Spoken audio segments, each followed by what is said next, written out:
Hello and welcome back to Dollar Store and Moon Philosophy, the podcast type series where I ramble about things I care about.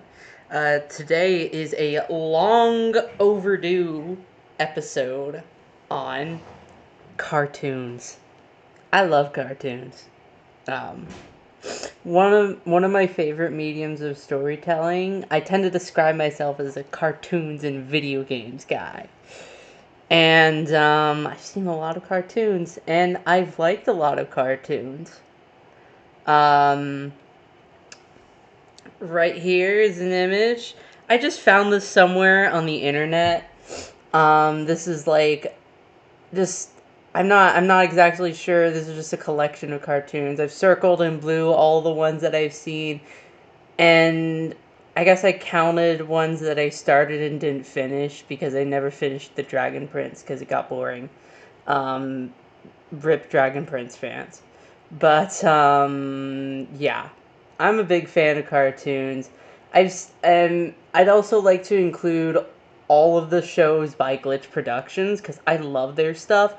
I love Meta Runner, like, oh, it's so good. I just started rewatching it today actually, and yeah, it's kind of a dream come true. It's just video games, and there's a mean lesbian, and like, what more would you want? What more would you want? And so my close friends know that I recently watched Steven Universe, the whole thing, movie and future included, blazed through it in a week. I really should have taken my time with it because it is now my favorite show ever, and that's not a title I give out lightly. But God, oh, I love it so much, so much. Um, yeah, I think I mainly love it for its characters. My favorites are Smoky Quartz and Lapis Lazuli and Peridot. Um, yeah, just Smoky, my beloved. She's my Discord profile picture now. Or they. Smokey uses they, them. Although I headcanon Smokey to be bi gender. I do the same thing for Stevani. Yeah, this replaces my old favorite show, which was Carmen Sandiego. Still really, really good, but I just love Steven Universe a little bit more. But Carmen Sandiego excels, like, the tone. Oh, it's so tense. And, like, a lot of spy stuff I feel like tends to be kind of stupid. Like, it's just like there's so many like MacGuffins and weird gadgets and gizmos that shouldn't exist, and it feels like bullshit. But Carmen Sandiego feels legitimately smart and believable. There's also a thing in the show where like all the characters have superpowers and they're never acknowledged as superpowers, and I think that's funny and awesome. Like, there's a girl who can turn origami into like blades that can cut you, like not just a paper cut, like it could probably kill you. Like it, her blades they just chink into stone and concrete. They like really get stuck in there. They don't act like paper. And and yeah, a bunch of stuff like that. It's super cool. I like it. Um, but I'd say the best one I've seen, like objectively the best, by, and there's no way to say what is objectively the best because frankly that's an entirely subjective thing. But the one that I think is the most solid, the most flawless, probably Avatar: The Last Airbender, though I think The Owl House and Adventure Time are in contention, but I didn't really like the last 3 or 4 seasons of Adventure Time. They didn't feel as strong to me, and I think the pacing got kind of fucked. Um, but Avatar: The Last Airbender is Avatar: The Last Airbender. It's so good. And it also has great characters like Toph. I mean, Toph is Toph. You know, we love her. Yeah. Actually, there's several shows that I've seen that are 3 seasons long. Avatar's 3 seasons. The Owl House is 3 seasons. Amphibia's 3 seasons. What else? Metarunner's 3 seasons. Metarunner's third season was deeply disappointing to me. And I'm rewatching to make sure, like, did I actually get that right, or did I have high expectations? But, I don't know. I just think that the pacing was really slow.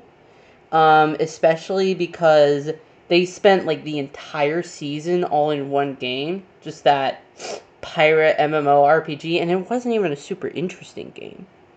Like, an entire season of one in one game, they might have been able to pull that off in, like, Ultra Jump Mania or Tempest, because those seem to have, like, a lot of world to them, like a lot of potential.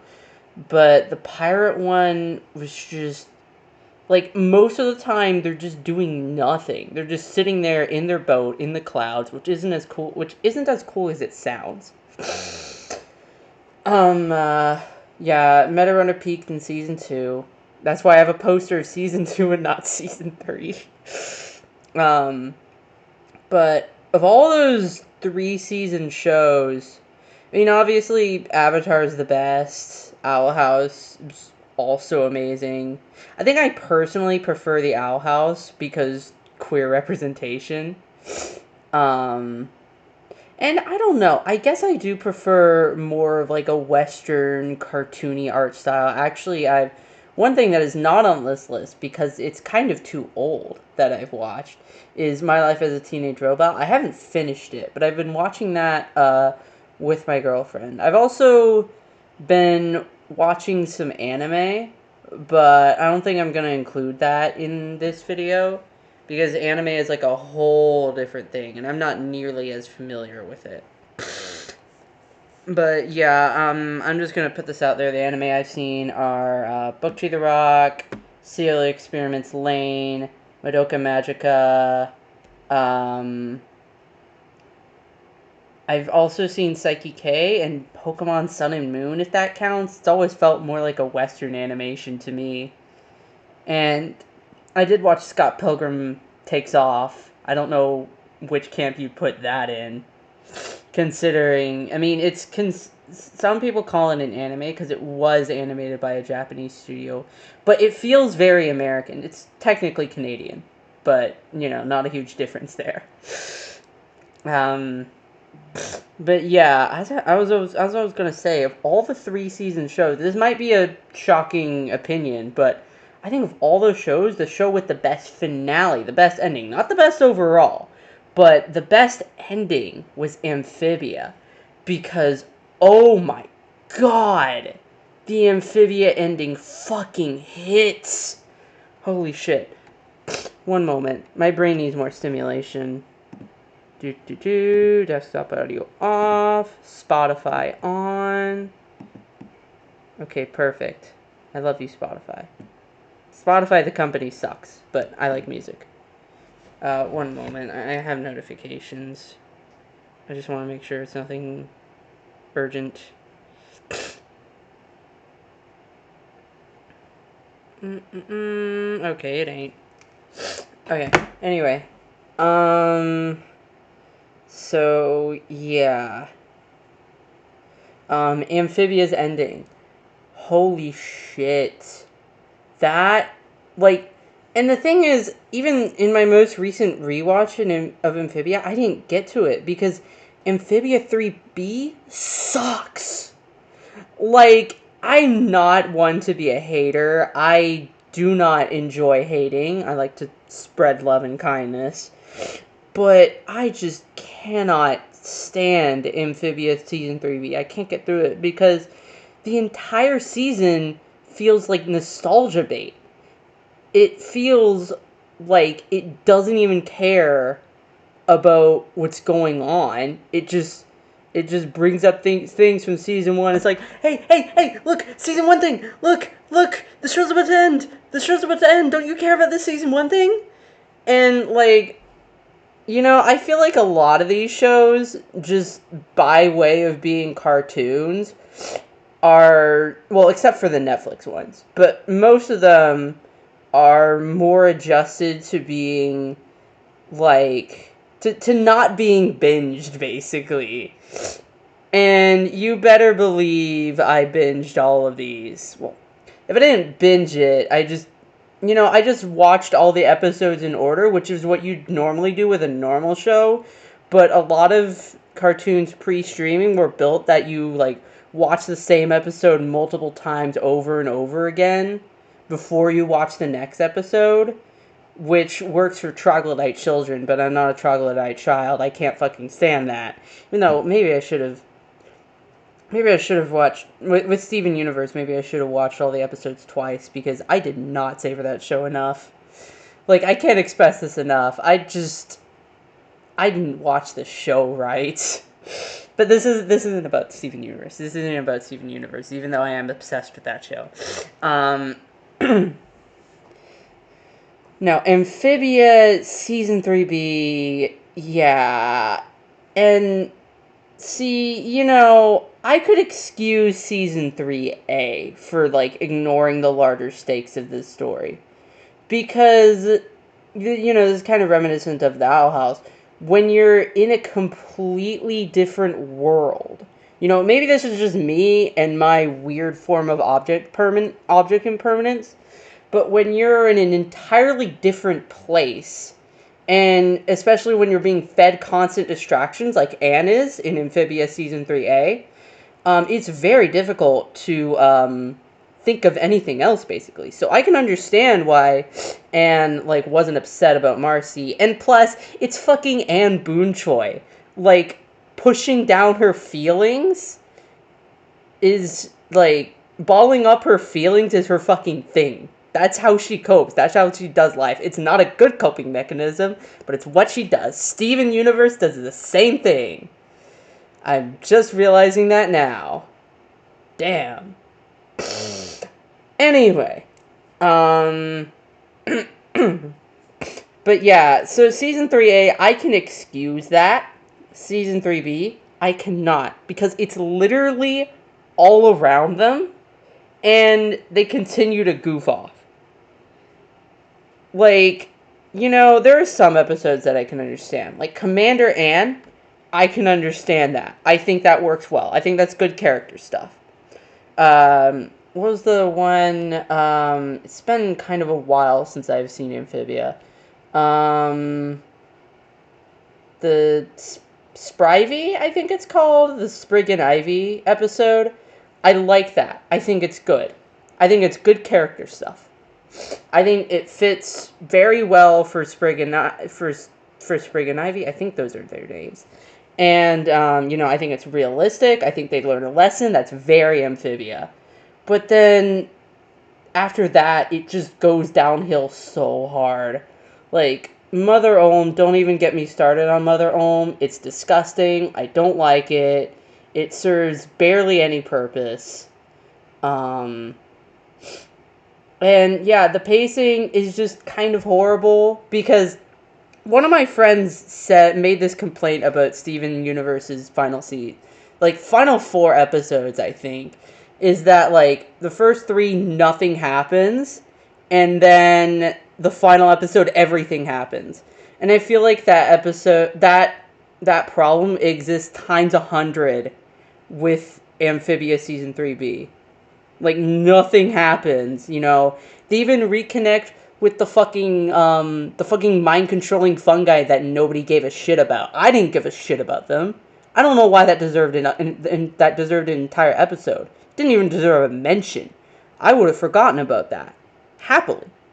But they just had to bring it back because nostalgia! I'm okay. I love this show. I swear. I love Season 1. I love Season 2. I like Season 3A. I hate Season 3B. But the finale of Amphibia, oh my god! Oh my god. Because the thing with Amphibia is, I think more than any other cartoon I've seen, Amphibia is dedicated to its themes. That's the kind of writing that I love. I love theme-based writing. And I love that. I love it. I especially love it when the characters reflect the themes. And I think Amphibia's themes are really good too. And it's really like appropriate for that age group. I guess. I mean, I don't know what the target audience is, because I don't give a shit about target audience when I watch a show. I mean, I'm watching it. I don't care if I'm the target audience. I'm just gonna watch it anyway. But yeah, I think Amphibia's themes are amazing, and I think the finale hammers them home so well. And Anne and Sprig separating, like, that hit me so hard in the feels in a good way. It hurts good. Like, that's a thing with these sort of emotional shows, like Amphibia, Adventure Time, Owl House, Steven Universe, etc. It hurts good. That's the kind of shit I love. Like the Carmen Sandiego finale,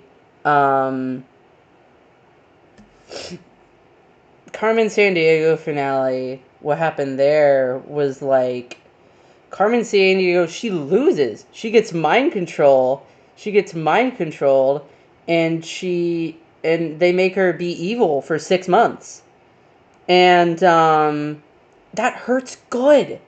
And the whole thing of like Gray nearly sacrificing his life to save her, that hurts good. I love it when shows hurt me.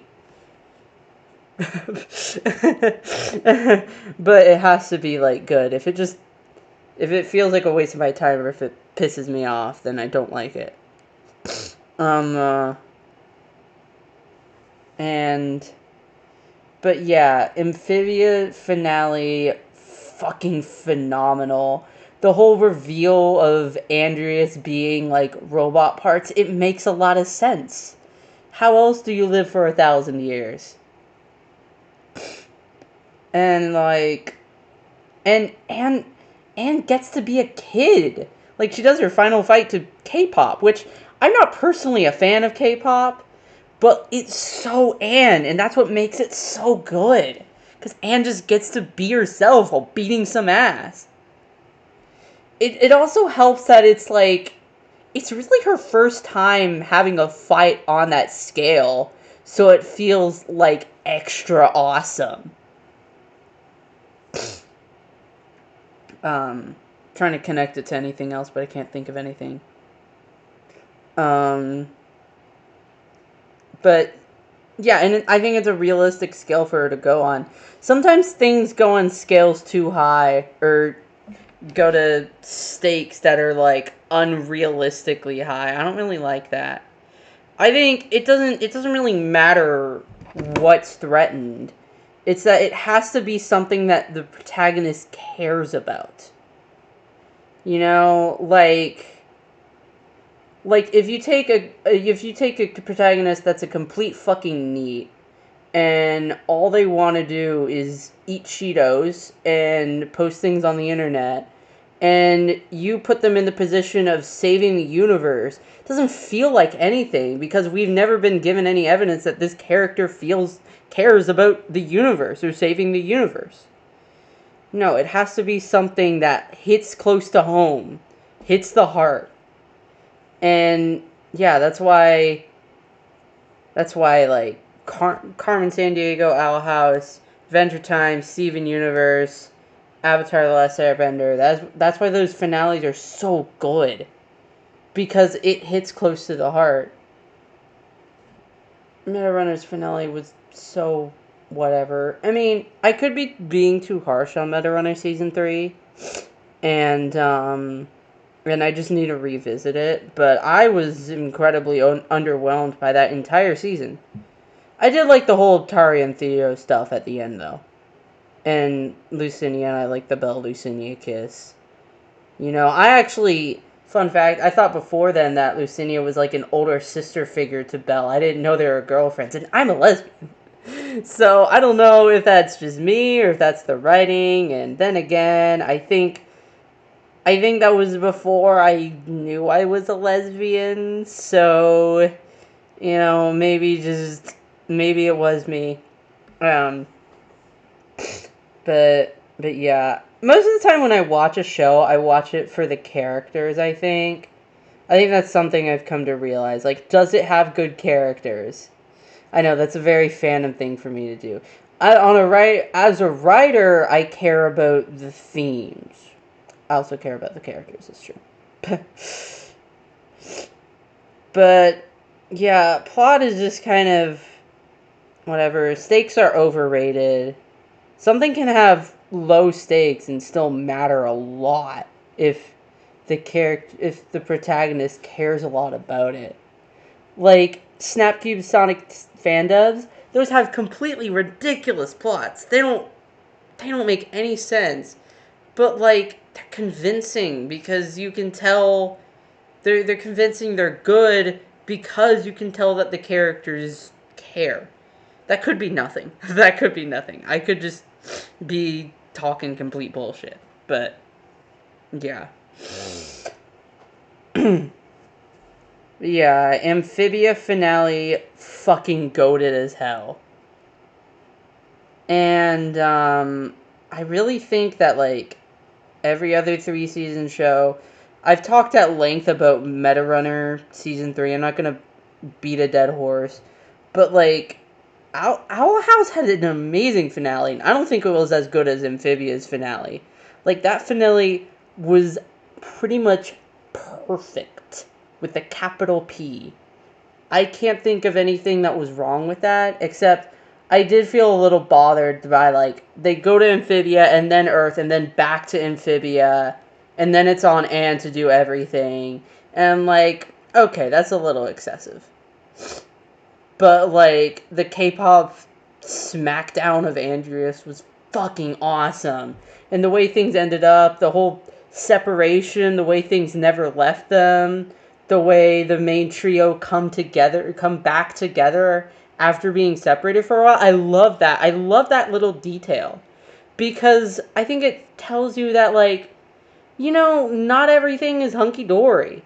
Sometimes things do not go your way, but if a friendship is true, it'll come back to you. I think that's what that finale is saying, and you don't ever see that because you get like it's you tend to get endings that are on like opposite ends of the spectrum where everything is perfect or everything is terrible. And Amphibia isn't either of those. It's in the middle. And I think that's realistic and amazing. Some things go right, some things go wrong. Amphibia never truly leaves the girls. Sasha is bisexual. Gotta love that. I had canon Anne is bisexual too because, like, she hit on girls multiple times in the series. I'm pretty sure that happened. Or not hit on them, but found them attractive, which, that's very straight of you. But, well, I didn't think I'd have this much to say about Amphibia. I do want to revisit it, but I'm not sure I want to slog through Season 3B. Maybe with one of my girlfriends. I have 2 of them now, Lila and Nico. They're both amazing. I love them. Anyway, hold on, let me check if my audio is picking things up right. No desktop audio, yes mic audio, okay. Should be good. Should be good. How long have I been talking? Whew, 24 minutes. Oh boy. Yeah, I have a lot to say about cartoons. And I haven't gotten to most of the ones on my list. So there's a bit of a family between Gravity Falls, Amphibia, and Owl House. And honestly, like, this might seem weird, but I think the Owl House ending is sort of the end of an era when it comes to Western animation.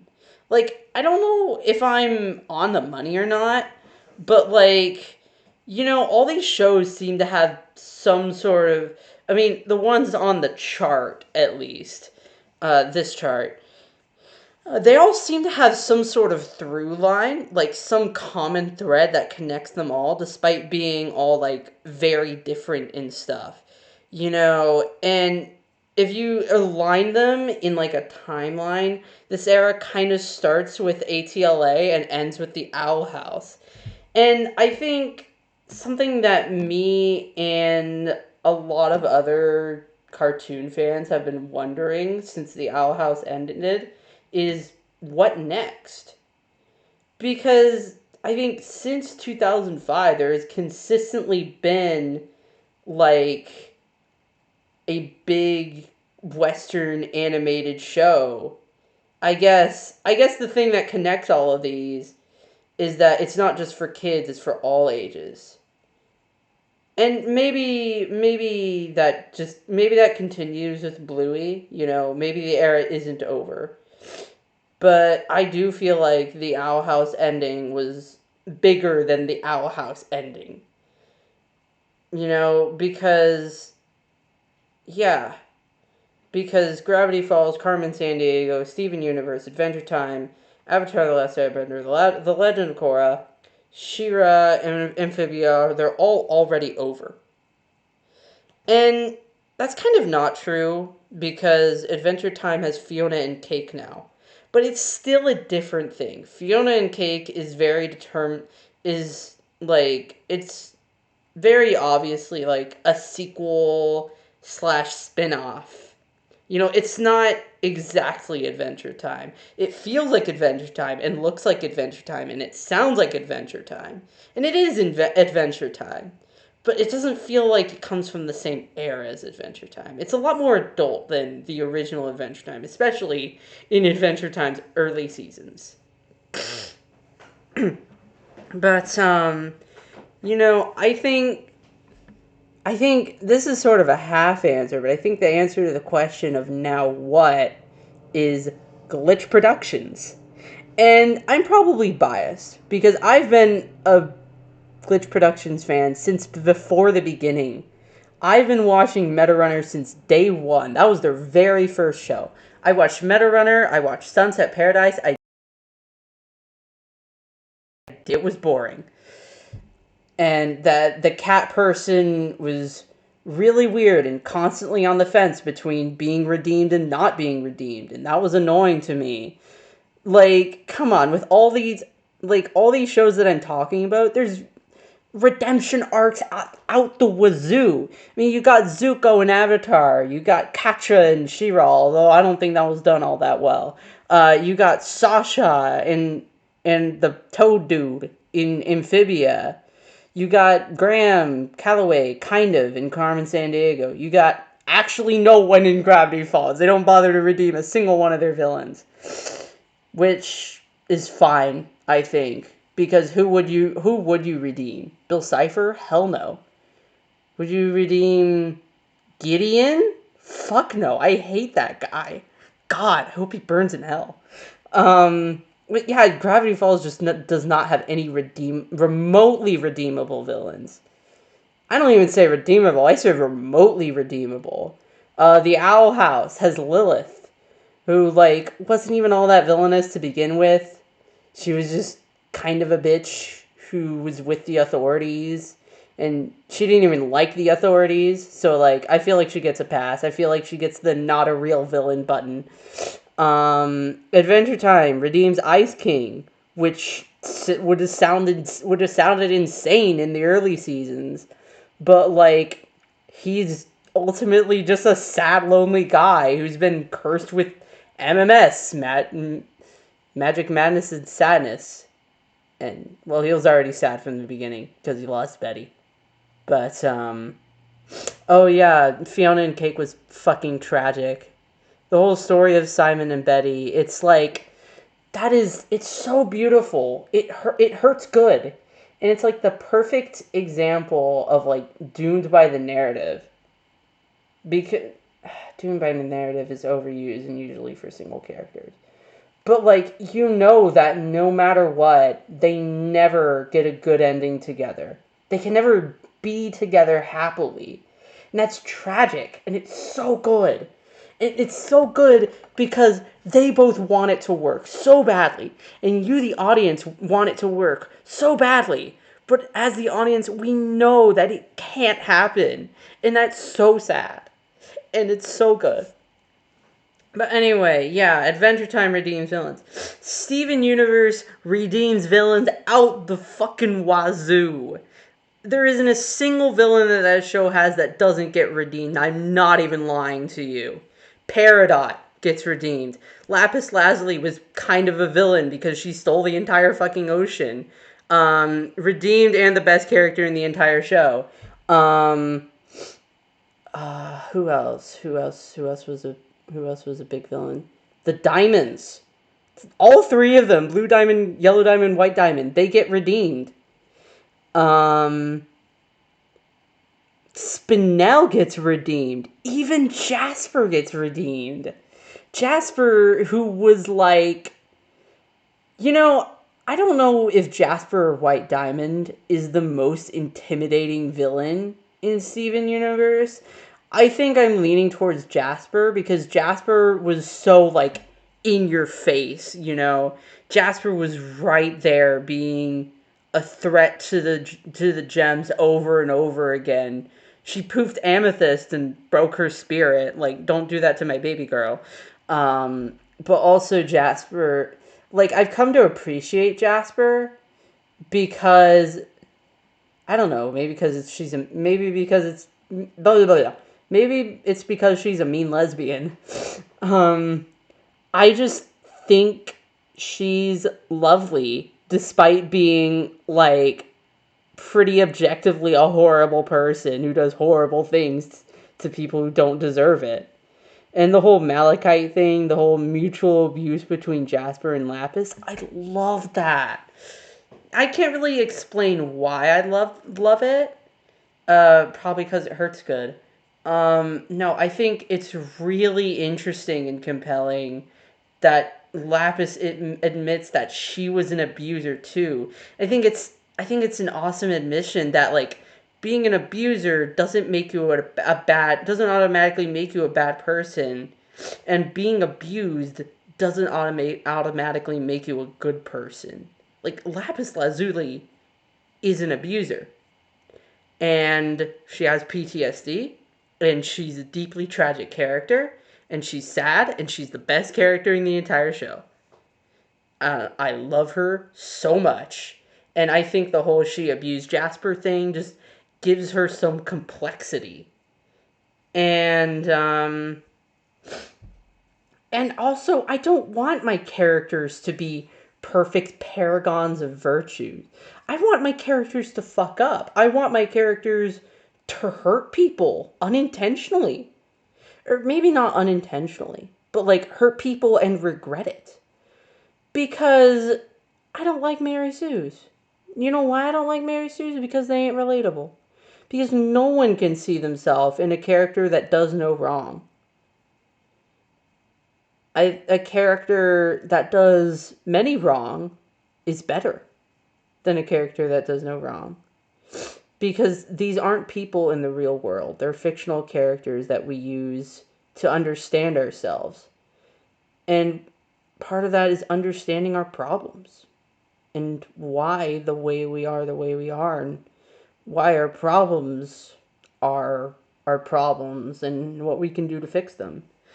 And so that was a long tangent. I just think Lapis is an amazing character, and the detail of her being an abuser honestly makes her better. And, you know, I think it's never spoken, but after Steven frees her from the mirror, Lapis is eternally grateful to Steven. Like, I think this is very obvious in the episode Barnmates, the one where Steven is trying to get Peridot and Lapis to get along and be friends. And not friends, roommates. And, like, Lapis does not care when Peridot calls her name, completely ignores her. But when Steven calls her name, she's immediately down there. Like, she cares so much about Steven, and I think that's beautiful. Like, just having a flawed person still be incredibly kind. I think that's what's beautiful about Lapis's character. And truthfully, I do want Lapis to get therapy. I wrote a whole fan fiction about Lapis getting therapy. Yeah, we gotta love characters that need therapy. Shout out Steven Universe. Shout out Luz Noceta. Shout out pretty much all of these. Pretty much all of these protagonists. Honestly, every single one of them needs therapy. Even the ones that relatively didn't go through all that, like the Pines twins, they still need therapy because holy shit, Weird Mageddon. And yeah, compared to the rest, they didn't go through that much because Carmen Sandiego had the whole mind erase thingy. Steven Universe Future goes into depth about the sheer amount of trauma that he faced. Luz Noceta is Luz Noceta, and Finn Mertens is Finn Mertens. He has mega daddy issues, and he's completely justified in that. The Amphibia kids, yeah, no shit, they need therapy. Aang is the sole survivor of a genocide. And I don't think that's explored enough in the show. Like, I've always had problems with Aang's character.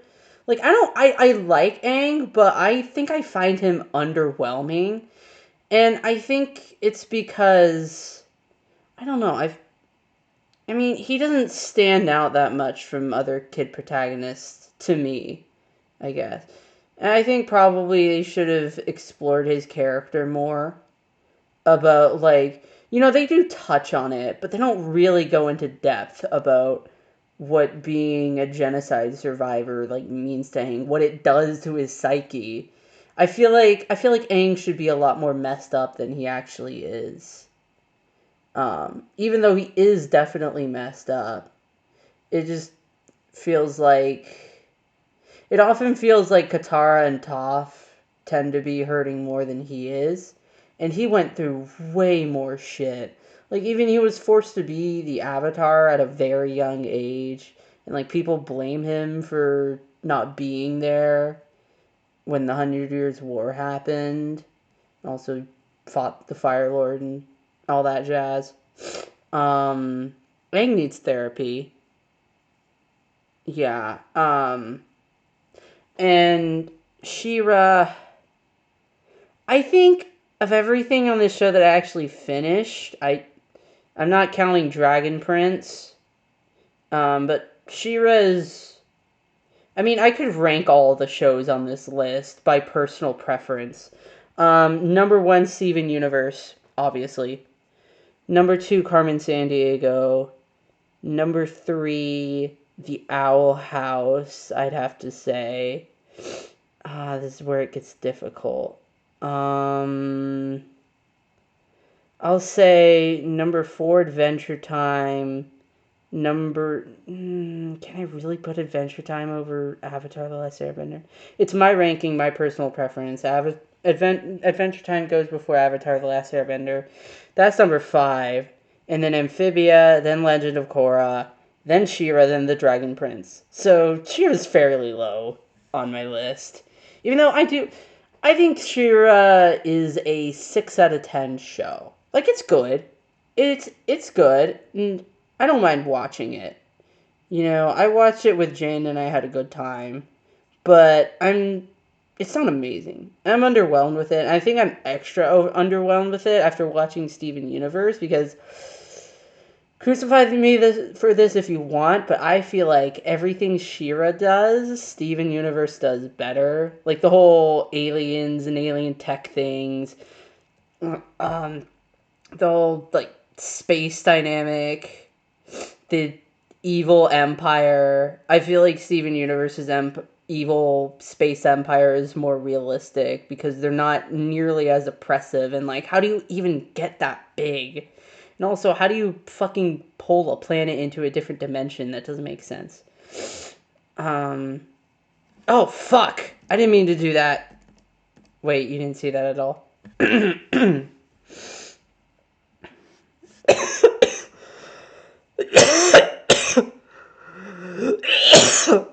I'm recovering from a head cold. I'm recovering from a head cold. Um,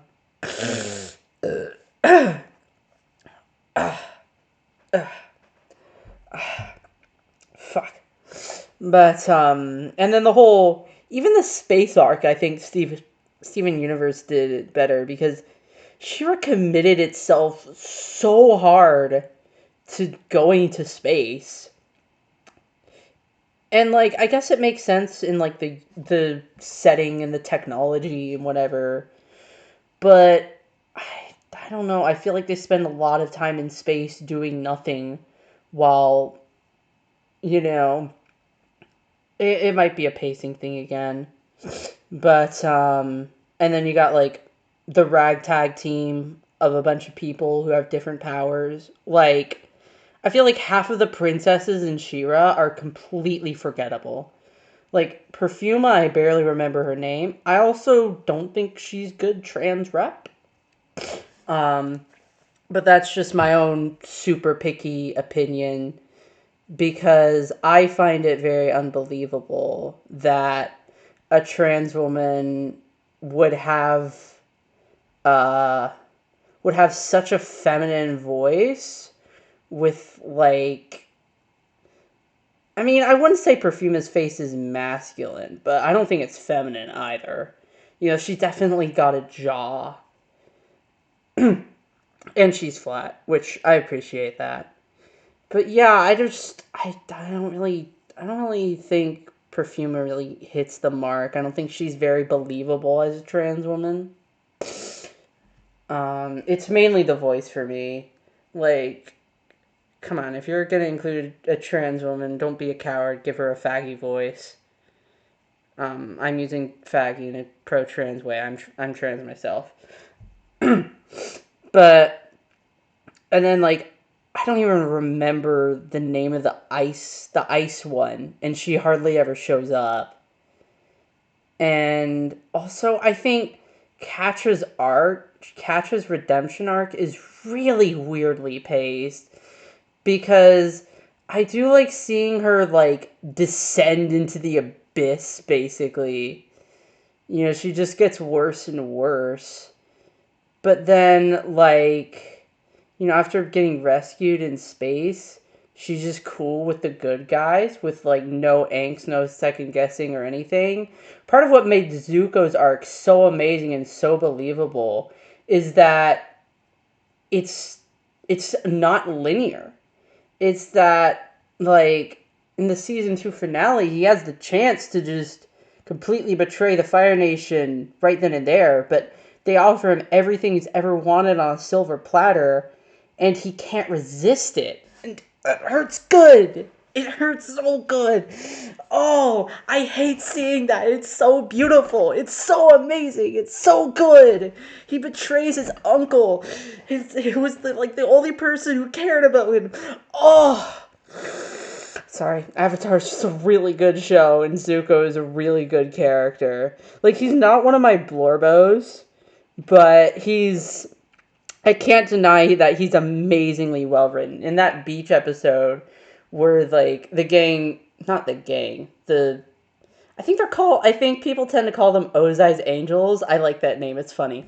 Where Ozai's Angels basically like pressure him to admit why he's not happy being the prince that his son wanted. Like he's angry at himself. Oh, that's so good. And Catra, I don't know. I just feel like the writing on her character is really weird. And like, it's supposed to be like angsty enemies to lovers, but I don't know. I don't find it very believable. It's like at some point she just flips a switch and decides to be good, even though her whole arc up to that point is just getting worse and worse and worse. And like it's obvious that the Horde never gave her anything it promised her and anything she wanted, but I just don't think the show like properly shows that she's upset about that. It's just, oh, thank you for saving me, She-Ra. I'm your best friend forever now. Maybe I'm just being too harsh. Maybe I need to rewatch the show.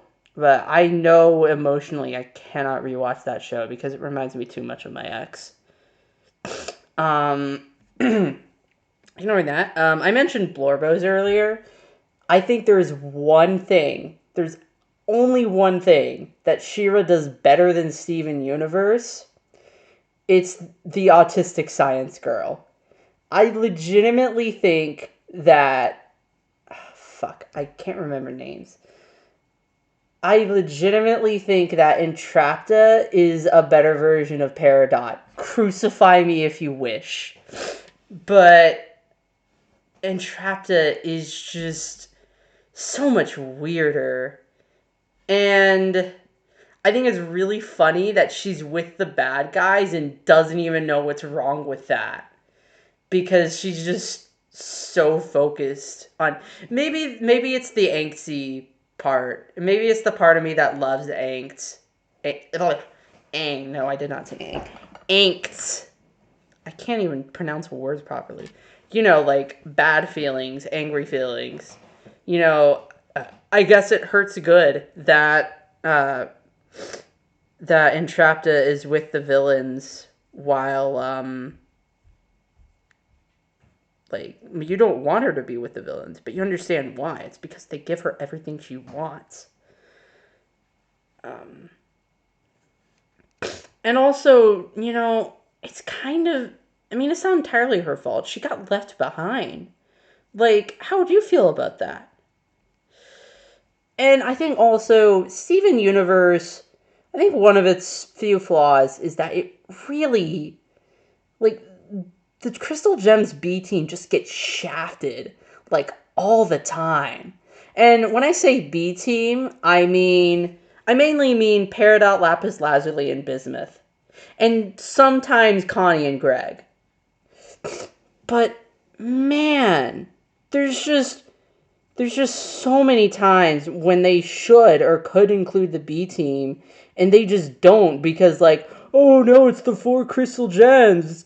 It's got to be Garnet, Amethyst, Pearl, and Steven, and only those four. But I feel like the crystal gems could have been like permanently expanded. Like I feel like the B team could have been moved into the A team because those are some amazing characters with amazing abilities, and they just don't get the respect they deserve. And I think that's why I prefer Entrapta over Peridot because Entrapta just gets way more spotlight. She gets way more opportunity to shine.